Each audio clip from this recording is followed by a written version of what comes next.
Selamat berjumpa kembali dalam layanan audio Sahabat Seperjalanan. Hari ini adalah hari Minggu 13 Desember 2020. Tema renungan dan saat teduh yang kita akan pelajari hari ini dengan judul Indahnya Kerukunan. Indahnya Kerukunan. Ada dua bagian firman Tuhan. Yang pertama dari Matius 12 ayat yang ke-25. Demikian bunyi firman Tuhan. Setiap kerajaan yang terpecah-pecah pasti binasa, dan setiap kota atau rumah tangga yang terpecah-pecah tidak akan bertahan. Dalam Roma 12 ayat yang ke-16 demikian bunyi firman Tuhan. Hendaklah kamu sehati sepikir dalam hidupmu bersama, janganlah memikirkan perkara-perkara yang tinggi, tetapi arahkanlah dirimu kepada perkara-perkara yang sederhana. Jangan menganggap dirimu pandai. Mari kita berdoa. Bapa yang di dalam surga, sungguh suatu harta yang perlu kami perjuangkan dan harta yang indah yang tidak bisa kami pegang seperti benda-benda yang dijual di toko-toko. Namun itu harus kami perjuangkan yang bernama indahnya kerukunan. Sehingga kami boleh mengalami indahnya kerukunan di dalam rumah tangga kami, di dalam komunitas kami, di dalam pekerjaan kami, dan dimanapun kami berada. Di dalam nama Tuhan Yesus kami berdoa. Amin. Sahabat seperjalanan, indahnya kerukunan. Kerukunan itu sebetulnya gambaran yang paling sangat mudah. Itu ada di dalam tubuhmu. Seperti yang Alkitab katakan di dalam surat Korintus. Bahwa ada kepala, ada juga anggota-anggota tubuh yang banyak. Dan itu anggota tubuh tidak pernah bertengkar satu dengan yang lain. Sewaktu mata melirik kiri yang sebelah kanan, maka yang sebelah kiri juga ikut melirik. Ada yang mengatakan bagaimana kalau matanya sebelah kiri, yang ke kiri melihat yang sebelah kanan ke kanan. Kalau Anda melihat dengan tidak sama arahnya, itu kalau bola mata, maka yang terjadi Anda melihat itu dua gambar yang berbeda. Ya, silakan Anda yang belajar tentang optik. Bagaimana sepasang kaki berjalan? Itu tidak pernah bertengkar satu dengan yang lain. Kaki kiri berjalan, yang kanan ke belakang, yang kanan ke depan, kemudian yang kaki kiri berjalan, tidak pernah bertengkar satu dengan yang lain.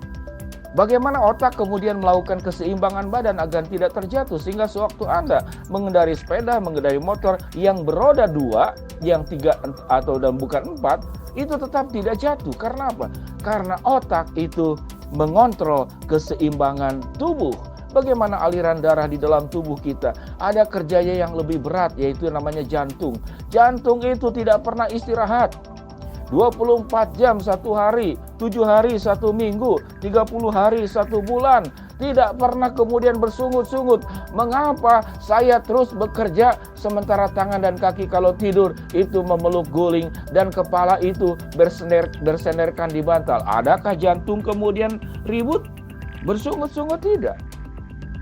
Gambaran yang luar biasa tentang anggota tubuh ini. Sehingga firman Tuhan berkata, kalau kerajaan itu terpecah-pecah, rumah tangga terpecah-pecah, kota terpecah-pecah, maka tidak akan bertahan dan pasti akan binasa. Lalu di dalam Roma dikatakan bahwa bagaimana sebuah kerukunan itu bisa hancur kalau kemudian kita memikirkan perkara-perkara yang tinggi.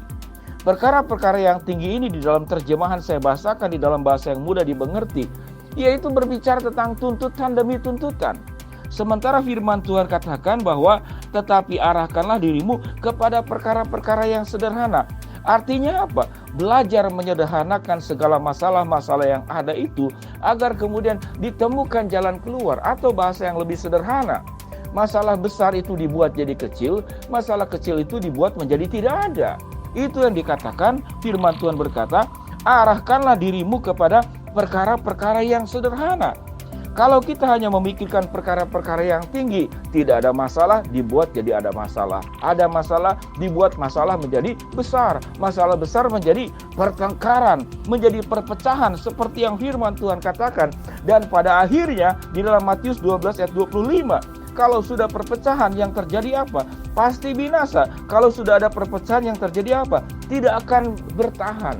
Akan tercerai terurai satu dengan yang lain. Sahabat seperjalanan yang dikasihi Tuhan, bagaimana keadaan rumah tanggamu? Apakah rumah tanggamu itu ada kerukunan atau perpecahan? Bagaimana kehidupan di dalam pekerjaan, di dalam sekolah, di dalam dunia pendidikan, di tengah-tengah masyarakat, dimanapun kau berada. Kalau engkau berkumpul dengan orang-orang yang hidupnya tidak rukun, maka engkau ada di ruangan ber-AC pun suasananya panas. Engkau duduk di sofa yang lembut pun, maka engkau terasa duduk di kursi yang berduri dan berpaku. Engkau tidur di spring bed yang paling mahal, yang paling nyaman pun seakan-akan engkau tidur di atas batu yang keras. Kalau mengapa? Kalau tidak ada kerukunan. Jadi kerukunan ini luar biasa. Kalau engkau rukun, segala sesuatu menjadi indah. Apa itu keindahan? Saya uraikan. Kalau engkau rukun, segala sesuatu menjadi indah. Apa yang terjadi? Yang berat itu akan menjadi ringan. Yang jauh itu akan terasa dekat. Sewaktu engkau mengalami ketakutan, engkau akan berani. Karena kenapa? Engkau akan ditemani orang-orang yang hidupnya rukun. Dan rukun juga, sesuatu yang mahal itu bisa menjadi murah. Sesuatu yang sulit itu bisa menjadi mudah. Sesuatu yang berbahaya bisa menjadi aman. Karena engkau tidak sendiri. Engkau dilengkapi, dikelilingi oleh teman-temanmu yang akan membantu engkau sewaktu engkau mengalami bahaya. Sewaktu engkau terbatas, engkau mengalami ketidakterbatasan karena engkau tidak sendiri. Sewaktu engkau tidak mengerti, engkau tidak memiliki keterampilan, engkau tidak memiliki kemampuan di dalam kondisi tertentu, maka engkau akan menjadi orang yang pandai. Engkau akan menjadi orang yang terampil. Kalau bagaimana? Kalau hidupmu rukun. Kalau rukun, yang terjadi adalah transaksi positif satu dengan yang lain. Kalau tidak rukun, yang terjadi transaksi negatif. Kalau rukun, satu dengan yang lain akan meningkatkan imunitas tubuh, kekebalan tubuh satu dengan yang lain. Kalau rukun. Kalau tidak rukun, satu dengan yang lain itu menyalurkan racun yang mematikan satu dengan yang lain. Kalau rukun, kata-kata yang keluar adalah kata-kata menghibur, kata-kata menguatkan. Kalau tidak rukun, kata-kata yang keluar adalah kata-kata hinaan, kata-kata caci maki, kata-kata merendahkan dan membunuh orang, dan orang itu mati sekalipun dia sudah hidup. Apa yang mati? Mati hatinya, mati pikirannya, mati masa depannya, mati perasaannya, mati kehidupannya. Betapa bahayanya perpecahan.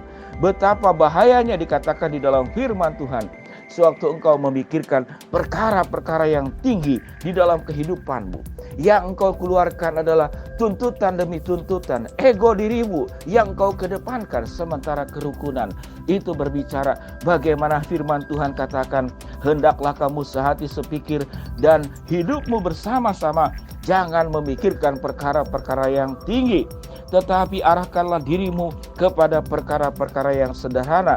Jangan menganggap dirimu pandai. Apa yang disebut dengan jangan menganggap dirimu pandai? Kerukunan akan hancur tatkala orang merasa benar sendiri, merasa orang di atas, lalu semua orang harus taat kepada dia.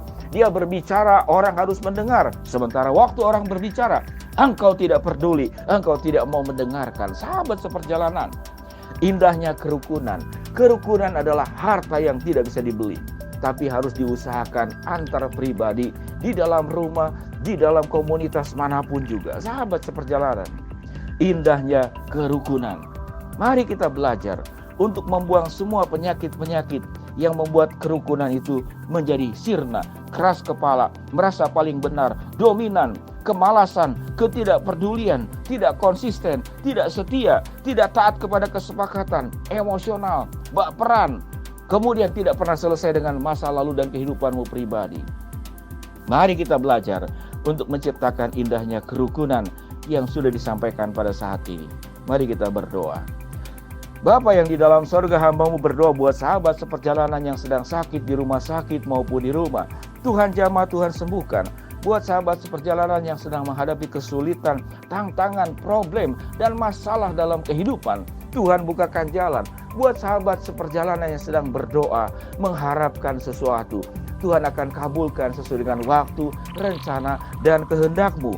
Dan biarlah para sahabat seperjalanan boleh menciptakan indahnya kerukunan di dalam rumah tangga, di dalam pekerjaan, di dalam dunia pendidikan, di dalam kehidupan masyarakat, bernegara, bahkan di dalam dunia ini. Kerukunan akan menghadirkan keindahan surga di dalam dunia ini. Ketidakrukunan akan menciptakan duri, api yang menghanguskan seperti neraka. Dalam nama Tuhan Yesus kami berdoa. Amin. Shalom sahabat seperjalanan, happy Sunday. Selamat beribadah, Tuhan memberkati kita semua. Tetaplah hidup di dalam kerukunan, karena kerukunan itu lebih indah dari pelangi, lebih indah dari bunga di padang. Dalam nama Tuhan Yesus, Tuhan memberkati sahabat seperjalanan. Shalom.